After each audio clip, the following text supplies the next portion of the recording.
안녕하세요.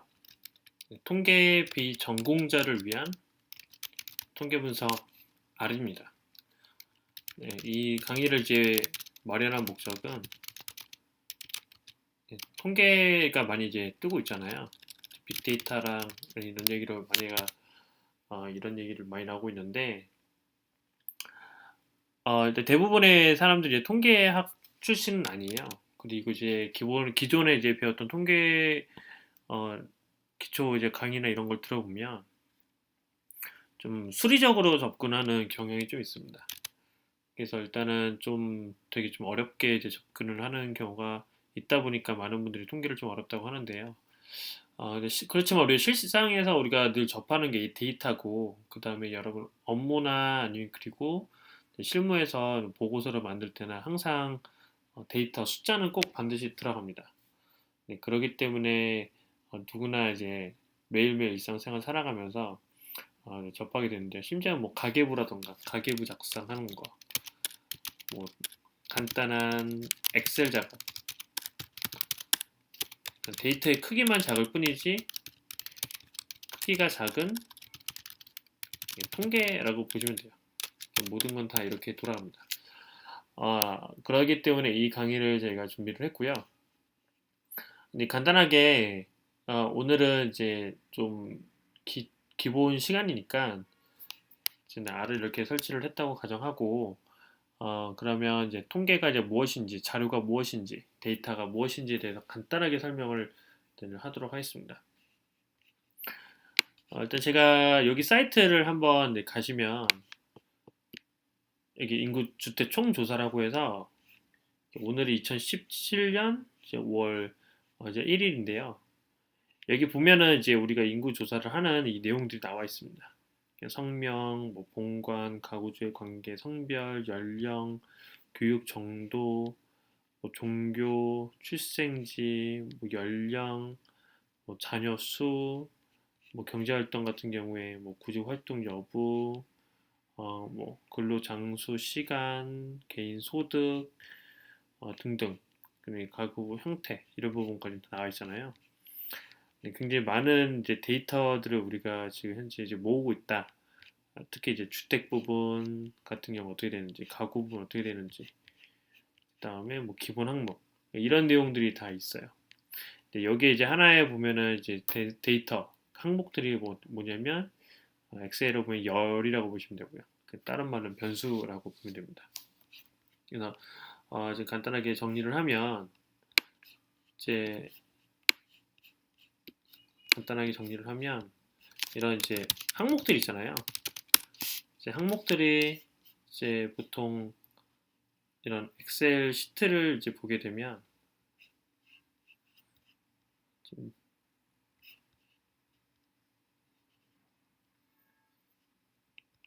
여기 보면은 우리가 엑셀 시트를 이제 작업을 할 때 보통 데이터를 이렇게 만들잖아요. 뭐 날짜, 뭐 성명, 그 다음에 뭐 성별, 연령, 뭐 교육, 학력, 뭐 이렇게 보통 나누잖아요.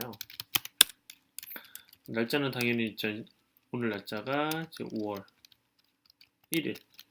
그 다음에 성명은 홍길동, 남자, 연령은 뭐 40세, 41세, 학력은 뭐 9절, 뭐 이런 식으로 데이터를 우리가 보통 만든단 말이에요. 업무나 이럴 때. 네, 그러면 이제 여기 이제 항목들이 어떻게 보면 하나의 다른 말로는 변수라고 합니다. 그래서 그리고 요거 한 데이터, 이 요거를 우리가 보통 행이라고 얘기를 하고, 또 다른 말로는 관측치 이렇게 얘기를 합니다. 그래서 이제 정리를 하면 이제 변수는 이제 해당되는 거는 날짜, 여기에 해당되는 거 날짜, 성명, 뭐 연령 이 등이 바로 변수라고 보시면 되고, 그리고 이제 각각의 하나의 한 줄,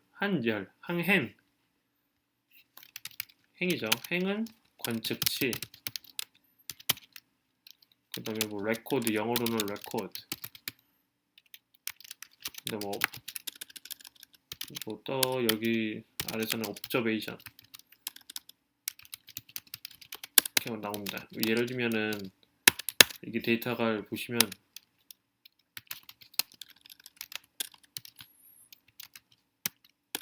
여기 나와 있잖아요. 여기 보면은 이 영어로 이렇게 OBS는 observation 약자라고 보시면 돼요. 그래서 행을 나타내고 그 다음에 11개 변수들을 구성이 되어 있다. 이렇게 이제 보시면 됩니다. 이제 이게 데이터의 가장 기본적인 내용이라고 보시면 되고요.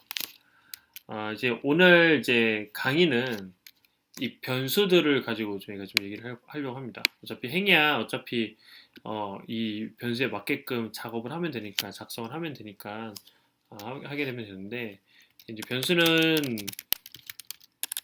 종류가 크게 네 가지가 있어요. 그래서 하나는 명목형 변수라고 해서 영어로는 nominal 라고 보면 되고 그 다음에 특징은 뭐냐면 각각의 사건들을 그룹화를 합니다. 그래서 보통 다른 말로는 이걸 범주화한다. 범주형 변수라고 부르기도 합니다. 또 하나는 뭐냐면 이제 순위형 변수라고 합니다. 순위형 변수는 영어로는 ordinal이라고 하고 순서로 이제 분류하기 위해서 위한 경우라고 보시면 돼요. 그러니까 예를 들면 뭐 나라별 뭐 인구 순위라던가 뭐 야구 선수들의 연봉 순위라던가 뭐 이런 것들을 이제 나누는 부분들이 순위형이라고 보면 되고요. 이제 인터벌 베리어블이라고 보통 인터벌 변수라고 해요. 이거는 뭐냐면 이제 간단하게 얘기를 하면 이게 이제 여기 보시면은 뭐 여기는 없는데 예를 들면 자녀수라고 할게요. 자녀수라고 하면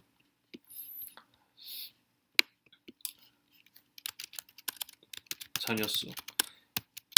그러니까 만약에 이제 뭐 홍길동이 자녀수가 4명 있고, 그죠? 그리고 뭐 신사임당이 자녀가 2명 있다고 할게요. 그러면은 4명이 많다고 해서 신사임당보다 뭐 더 나은 사람이다 이렇게 얘기할 수는 없잖아요. 이건 단지 그냥 숫자일 뿐인 거고, 그죠? 네, 이런 변수들을 보통 뭐라고 하냐면은 인터벌 변수라고 합니다. 그러니까 변수 각 여기와 여기 사이 어느 정도 차이가 나는지 얘는 몇 명이었고 얘는 몇 명이었고 그렇다고 해서 이거를 랭킹으로 뭐 홍길동이 신사임보다 낫다라고 이제 말을 할 수 없는 다만 어느 정도 차이가 있는지 그 정도 이제 차이의 각 그 레코드 관측치들 사이에 차이가 어느 정도 있는지만 확인하는 정도가 인터벌 변수라고 합니다. 이거는 제가 나중에 한 번 더 설명을 해드리도록 하겠고요. 이게 이제 세 번째요. 첫 번째가 목록형, 두 번째가 순위형, 세 번째가 인터벌, 그리고 마지막으로 네 번째가 레이시오 변수라고 합니다. 뭐 보통 이제 비율이라고 하면 되는데 이제 여기 이거과 이거의 큰 차이가 있어요. 그러니까 똑같은 어떻게 보면 숫자형입니다. 그러니까 요것도 이제 숫자형이고 그리고 이것도 숫자형이에요. 그리고 어떻게 보면 이것도 연속형 자료라고 봅니다. 그러니까 즉 다시 말하면 관측자에 쫙 있으면 이 계속 변하잖아요. 그러니까 숫자가 4, 2 순서가 있는 건 아니지만 어느 정도 비율이 어느 정도 나오는 그런 얘기 보시면 되는데 숫자형 같은 경우는 이게 뭐냐면 이것도 연속형이지만 이거는 좀 약간의 그 랭킹이 있다고 할까요? 그러니까 순위가 있다. 사실 순위라기보다는 이건 좀 그런 거예요. 그러니까 어떤 거냐면 높낮이가 있던데 이게 절대적인, 그러니까 0이 존재한다라고 보면 돼요. 0이 존재한다. 그러니까 예를 들면 뭐 날씨의 온도, 동물의 개체수. 날씨의 온도 같은 경우에 잘 알겠지만 0도가 있잖아요. 0도 절대치. 그러니까 0도 이하일 때는 영하, 그리고 0도 이상일 때는 뭐 영상, 뭐 이런 식으로 구분되잖아요. 그리고 동물의 개체수가 0이라고 하면 이거는 뭐를 상징해요? 멸종을 상징하잖아요. 그러니까 이런 것처럼 뭔가 절대적인 0, 그러니까 0이 이제 보통 영어로는 absolute zero라고 해서 절대적인 이제 제로가 있는 0이 있는 이거를 보통 레이시오 대 변수라고 지정합니다.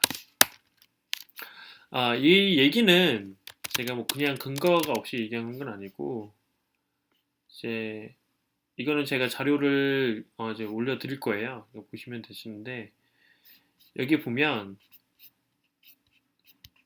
이게 on the theory of the scales of measurement, 그러니까 측정하는 정도의 이론에 대한 얘기예요. 이거를 처음에 주장한 사람이 그러니까 스티븐스라는 사람이 1946년에 처음 얘기를 했고 하버드 대학에서 그 처음에 발표를 했는데 여기 보면은 이런 내용이 다 나오는 겁니다. nominal, scale, 즉 그러니까 변수들의 일단 스케일의 그 정도가 크기에 따라 정도가 있는데 nominal, ordinal, interval, ratio라고 보면 돼요. 그래서 이것들을 정리를 한국말로 제가 좀 쉽게 정리를 하려고 진행을 했던 겁니다.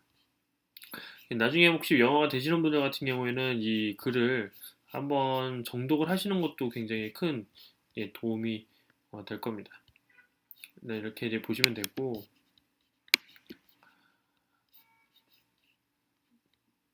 네, 일단은 이제 그렇게 이제 간단하게 확인을 하면 됩니다.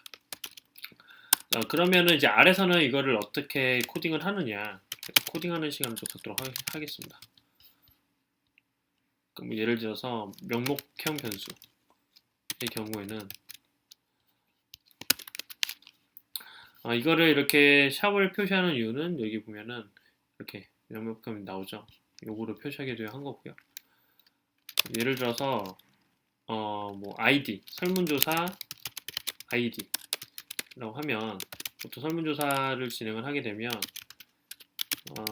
뭐라고 할까요? 서베이 이렇게 진행하자 할까요? 그래서 1부터 10까지 진행하려면 1부터 10까지 이렇게 아이디가 보통 주어지잖아요. 그래서 요 아이디를 이제 주어졌다고 보시면 되고 이거를 클래스, 즉 다시 얘기하면 이거에 그러니까 우리가 여러 가지 뭐 변수가 여러 개가 있잖아요. 그러니까 너미널인지 순형인지. 그렇지만 이거 자체로는 현재 숫자만 있는 거잖아요. 1부터 10까지 숫자잖아요. 근데 이거를 각각의 독립적인 이제 범주형 변수로 뽑기 위해서 그 범주형으로 좀 바꾸는 작업을 진행을 할 겁니다. 왜냐면은 아이디가 숫자는 아니잖아요. 설문조사 아이디가 숫자는 아니기 때문에 이걸 작업을 할 건데 먼저 그 전에 체크를 먼저 하면 클래스라는 함수를 이용해서 체크를 하게 되면 인티저라는 숫자를 보게 됩니다. 이거는 뭐냐면 이제 범주에 그러니까 여기 안에 있는 내용들이 클래스 함수를 이용을 해서 이게 어떤 함수인지 숫자형인지 뭐 문자형인지 그렇게 나타내는 체크하는 함수라고 보시면 됩니다. 그리고 아까 말씀드린 대로 범주형으로 바꾸기 위해선 뭐 서베이 팩터, 또 팩터를 이제 범주형 영어 단어 팩터가 이제 보통 범주형이라고 보시면 되고 팩터라는 기본 함수를 이용하시고 그다음에 서베이 파티시펜스라는 것을 이용을 하게 되면 클래스 다시 한번 클래스를 확인하고 서베이 하게 되면 팩터 이게 바뀌는 걸 볼 수가 있어요. 똑같은 거지만 레벨이 이제 있죠. 이 레벨이 있는 1부터 10까지 레벨이 있는 즉 순서가 있는 상태가 있는 걸 볼 수가 있습니다. 이렇게 이제 보시면 되고 또 하나 이제 진행을 할 거는 이게 바로 어떤 거냐면 명목하는 함수를 이제 진행한 겁니다. 하나 해야 할 거는 뭐냐면 순위형 변수라고 보면 돼요. 설문을 했어요. 일단 선호도 조사를 한다고 합시다. 선호도 조사. 근데 선호도 조사를 했는데 선호도라고 할까요? 성적표라고 할게요. 간단하게 성적표. 성적표를 조사를 했는데 우리가 이제 보통 그런 거 얘기하잖아요. 옛날에 이제 A, B, C, D 이런 거 하는 것처럼 그러면 90점 넘는 사람은 뭐 A 뭐 이렇게 진행한다고 할게요. 그러면 그레이드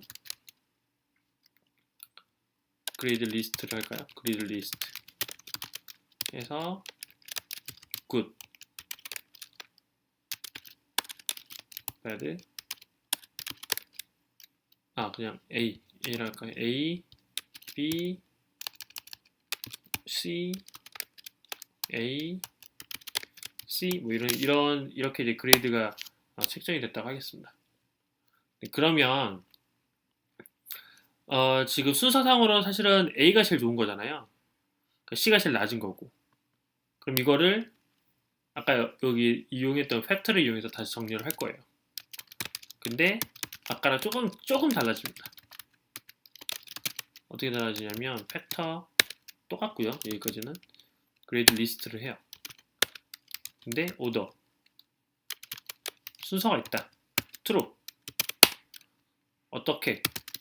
레벨스라는 함수를 이용합니다. 레벨스를 이용해서 C가 제일 낮죠?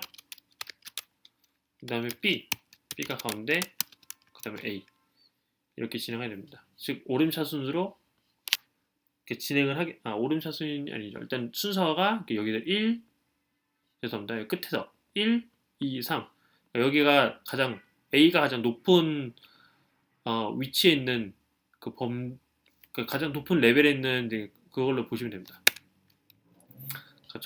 A가 가장 높은 레벨에 있다. 그래서 이렇게 작업을 하면 되고 그 다음에 그레이드 저장을 하고요.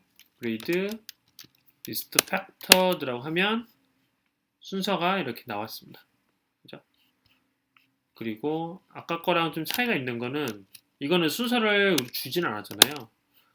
그냥 레벨이 그냥 1, 2, 3, 4예요. 그러니까 여기 화살표가 없죠.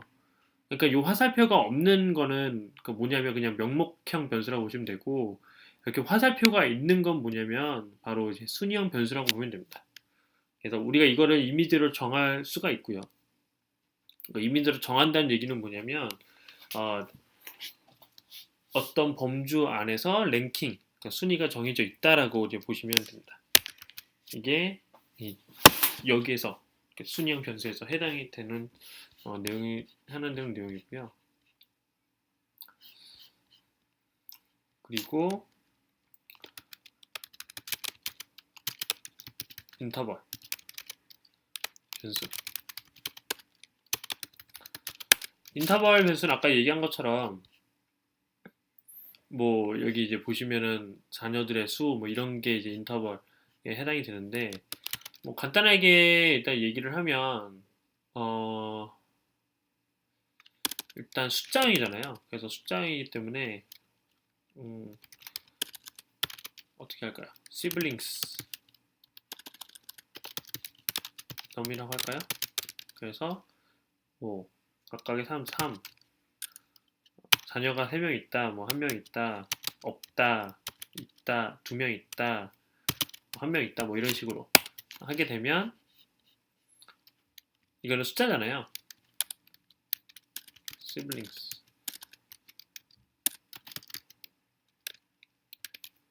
그러니까 이렇게 숫자형, 숫자형으로 변수 나타나는 것을 볼 수가 있습니다. 요거는 이제 그렇게 진행을 하게 되면 되고 마지막으로 레이시오.